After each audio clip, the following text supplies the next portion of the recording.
Hello La Cañada mountain bike team members. Today we're going to go over your pre-ride checklist before you go out on a mountain bike ride.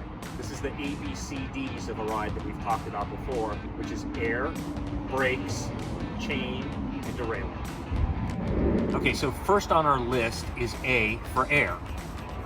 Bike tires are not solid, they need air inside them. So on the side of your tire, there's a marking here for the pressure that you should keep in your tires. This tire is marked 25 to 50 PSI, which stands for pounds per square inch. Now on a mountain bike, you never want to be at that upper end 50, because 50 will be rock hard, and when you hit the trail, you're going to bounce all over the place. So you want to be more towards the lower end of the range. Okay, so we want to be at the lower end of the range, which on this tire is 25 pounds per square inch. The lower tire pressure allows the tire to compress as you go over terrain and will provide some extra suspension and comfort as you ride. Now, some of you have tubeless tires and some of you have tubes. If you have tires with tubes, you cannot go below the minimum of 25 pounds per square inch, and you may want to be a little higher, because what can happen is at a lower tire pressure, you'll hit a rock, the tire will compress, and you'll get a flat on your tube. So if you're running tubes, I would say if your tire has a 25 pound minimum, you should be 25 to 30 pounds per square inch. If you're tubeless, you can run even less than the minimum rating on the tire. You'll actually get better traction, and it will absorb shock a lot better.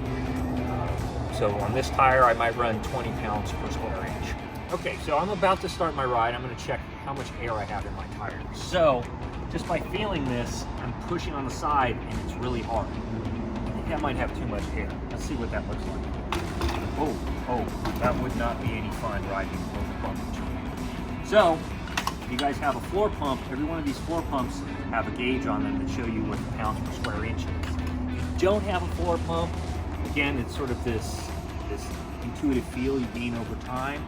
But you also could get a smaller air tire gauge, often what's used with automobiles. So I think this has got too much air. I'm going to unscrew my valve, put this on, and see what it says. Oh my goodness, that's 50 pounds. That's way too much air. Now, you may think you only have to let out a little bit of air. The thing is, with these big tires, only holding it down for that long, I've only dropped to 40 pounds per square inch. So to get this tire all the way down to the lower end of its range at like 25, I've got to hold this for quite some time to let air out.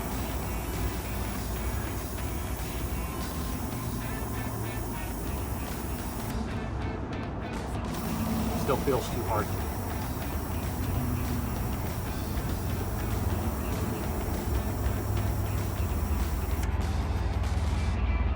That's better. I'm able to actually squeeze the tire and see what we're at. Oh, much closer.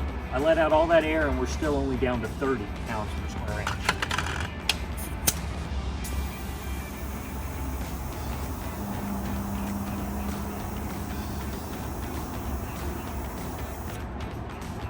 Oh, that's starting to feel a lot better. You can actually see the tire deflect as I squeeze it. It's going to be a lot more comfortable riding on the dirt. Oh, pretty close. That's maybe about 22 or 23. So I would say with my tubeless tires, it's ready to go have a good time. All right, I'm excited to go ride. Let's check my tire first. Oh, look at that. Look how soft that is. You can see the sidewall totally deflects. If I ride with that much air in my tire, I'm going to crash. There's a good possibility that this tire will roll off of the rim. So I'm guessing this is well below the minimum of 25 pounds per square inch. Let's check.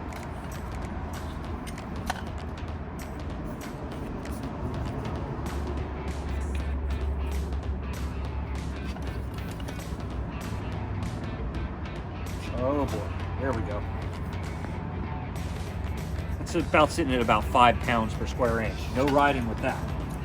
What I'm going to do, I'm going to start inflating. Just like it took a long time with these tires to deflate them, because they have so much volume, it takes a while to inflate them. The nice thing is at least when I'm inflating, I can look at the gauge and it'll let me know how much air I'm in. So, feel it? Ooh, that feels ready. That might be ready to ride. 20 pounds, you know, a little heavier than most of you kids. I'm gonna go a little higher.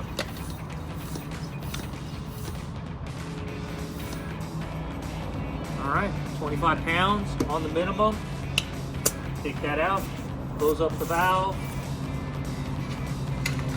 Ready to go hit the trails. All right, let's move on to the second check before we go ride, which is B, which stands for brakes. So we've got a front brake and a rear brake. Front brake is controlled with your left lever. We're going to check that it's ready to ride. First thing I do is I'll spin the wheel and I'll listen. Okay, it's clean. The rotor is not rubbing the brake shoes, so let's make sure it stops. One finger should be enough with hydraulic brakes. Yep, check it one more time, a little more speed. Okay, front's ready to go. Right hand, R, is your rear brake. The hub makes noise, but I can tell the rotor's not rubbing on the brake shoe. Click, stop. One more. All right, this bike will stop when it needs to, so it's ready to go. We're up to the third of our pre-ride checks. This is C for chain. The chain. If I touch this chain, it's pretty dry.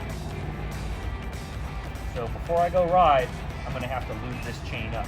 The way I do it is when I have lube, put it here, spin the crank backwards, lightly apply the lube until it's completely covering the inside of the chain. Pick up your bike, spin it a few times, let that work into the gears and the chain ring. Let's go ride. So the last thing we're going to check on your derailleur is that it goes across the entire range of your gears. So that's from your smallest or hardest cog all the way up to your easiest cog. So I'll pick it up and start shifting it up the cassette. A couple clicks at a time. Almost there. All right. That's in my what's called your granny gear, the easiest gear. You want to be sure that the derailleur doesn't push over too far, because what will happen is it'll drop your chain over into your spokes. So the next thing we're going to do is make sure to get down into your hardest gear.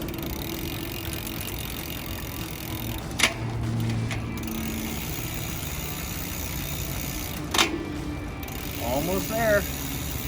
One more click. And it's down. I'm going to shift it up a couple gears because you don't want to start in the hardest gear. Hit the brake. This bike's ready to go. You've done air, brakes, make sure your chain is ready to go, checked your derailleur. Let's go have some fun.